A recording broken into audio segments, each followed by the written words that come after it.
Hello everyone, today I will show you how to delete fillable text field from a PDF file using Nitro Pro PDF Editor. Open your PDF file with Nitro Pro PDF Editor, and this is a fillable PDF from this one, and I'll delete all of this fillable PDF field.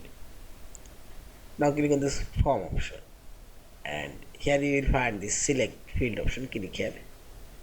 Now drag your mouse cursor and select your field to delete. Now press delete key from your keyboard or press right button from your mouse cursor and select here edit option, select, and this is delete, and see this.